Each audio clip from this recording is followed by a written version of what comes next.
When it comes to foreshadowing, I think that the Guardians trilogy is a good example of how to do this right. Because you go back to Guardians Volume 1, and all the things you hear from Rocket about his past, the way he was treated, as I talked about in a different video, it hits so much harder after you've seen Guardians Volume 3. That moment does a great job of foreshadowing what happens later on.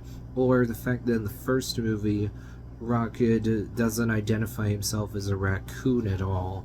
After you've seen Volume 3, you see the moment where Rocket looks at all the baby raccoons and realizes, that is how I was. I cannot leave them. Then he actually calls himself a raccoon. You realize those moments from the first film where Rocket's unwilling to call himself a raccoon is foreshadowing for what we see later. Also, in the second movie, there's a moment actually where toward the end, Rocket is talking about how, we'll really be able to jack up our prices if we're two-time Galaxy Savers. Peter Quill goes, seriously, Rocket, I can't believe that's what you're thinking about right now. And Rocket's like, what's your problem? Come on, relax. Of course I care about the animals and the plants. And Peter Quill goes, and the people? Rocket is like, no. That ends up being a great moment of foreshadowing for what we see in Guardians Volume 3, or you realize why Rocket has such a hard time trusting people, why his past left him broken, traumatized, and thus more distrustful of people because of how horribly he was treated.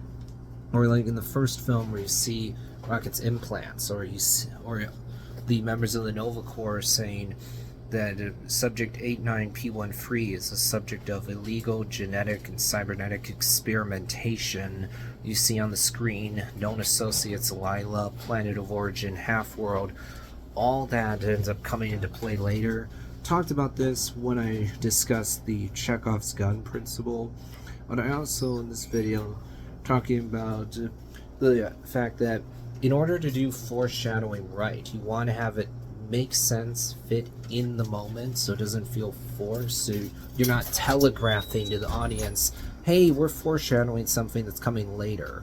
With the Guardians movies, all these moments make sense, they don't feel forced at all, they're funny right then and there, but they end up also being foreshadowing for what comes later. When you're able to have lines of dialogue or moment have more than one purpose, then you're doing something right. And so I think the Guardians trilogy is a great example of how to do foreshadowing right.